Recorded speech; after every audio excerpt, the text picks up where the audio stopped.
1.5 kilo মতন মাংস হবে, তার জন্য সবার প্রথমে দিয়ে নেব সরিষা তেল। সরিষা তেল দিয়ে নেবো এইখানে 100 গ্রাম মতো।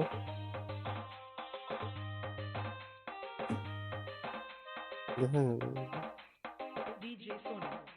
তেল গরম হয়ে গেছে, এখন এর মধ্যে দিয়ে নেবো 1 টুকরো ডালচিনি, 5টা লবঙ্গ, 1টা জয়ত্রী ফুল আর 4টে ছোট এলাচ দিয়ে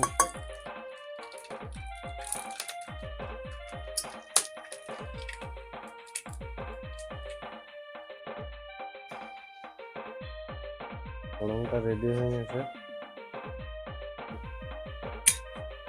এখন পেঁয়াজটা ভালো করে একটু ভাজে নিতে হবে।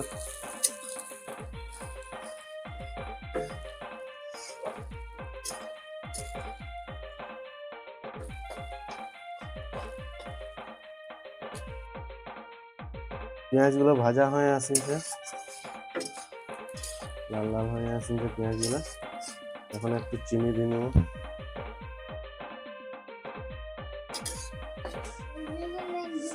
চিনি দেওয়ার পর লঙ্কা পাউডার দিয়ে নেব। এখানে 1 চামচ লঙ্কা পাউডার দিয়ে নিচ্ছি, আর একটু দিই হালকা দিয়ে নেবো। এখানে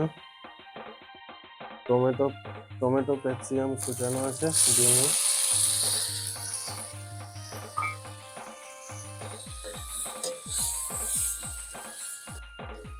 এখন দিয়ে নেবো রসুন বাটা। ঠিক আছে, এখন রসুন বাটাটা দিয়ে নেবো। রসুন বাটাটা দিয়ে হালকা একটু লাড়ে নেব।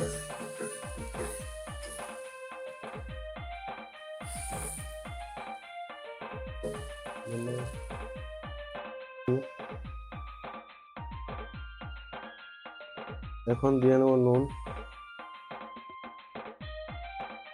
নুন দেওয়ার পরে একটু ভালো করে লাগিয়ে নেব।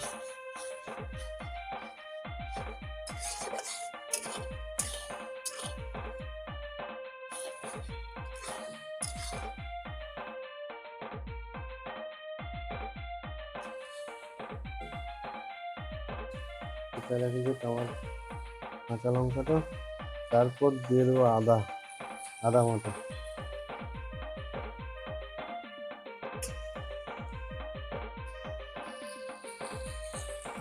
বাটি একটু জল দিয়ে ধুয়ে দেবো বাটিটা।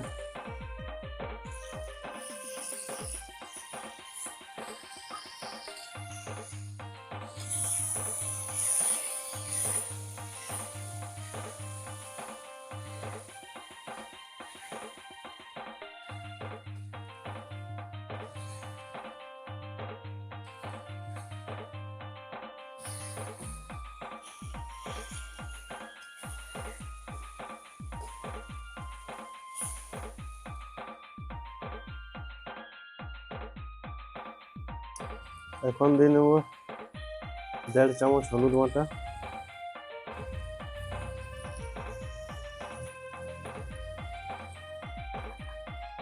আর দিয়ে নেবো 2 চামচ ধনিয়া বাটা।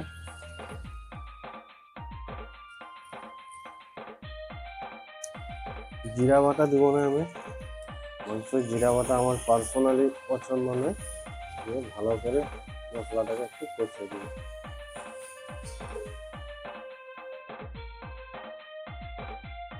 মশলাটা কষা হয়ে গেছে, মশলা থেকে তেল ছাড়তে আরম্ভ করেছে। এখন দিয়ে নেবো মাংসগুলো। জল ঝরে রেখেছি মাংসগুলো। 1.5 কিলো মতন হবে দেশি মুরগির মাংস।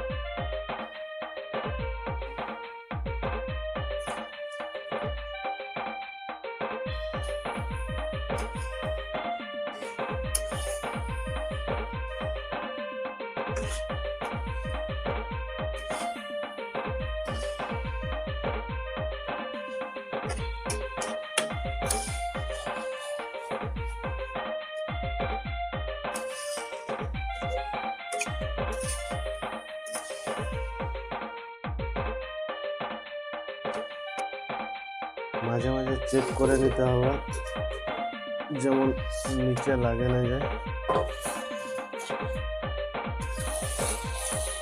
আর হালকা আঁচে কষলে কষাটা ভালো হয়। কিন্তু দেশি মুরগিটা একটু ভালো করে কষতে হবে।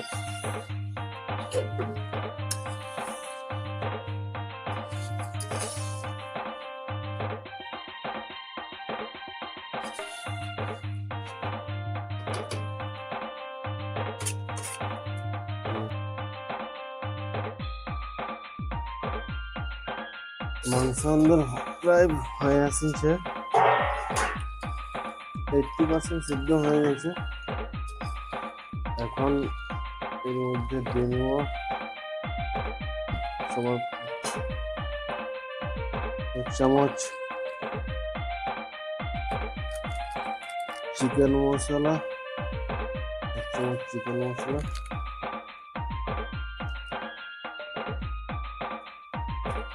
আর একটু কাসুরি মেথি দিব।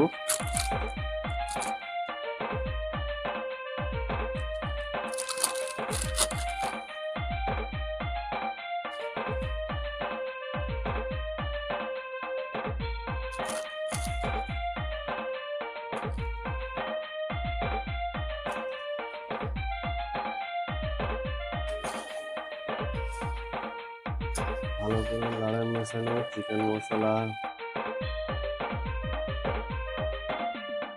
ঢাকনাটা তুলে দেখি মাংসটা বোধহয় কষা হয়ে গেছে। মাংস কষা হয়ে গেছে। এবারে এর মধ্যে দিয়ে নেব গরম জল।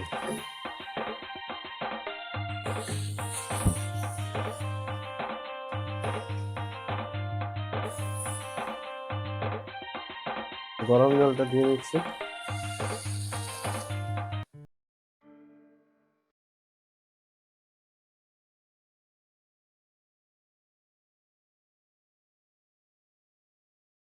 মাংস আমাদের রেডি হয়ে গেছে।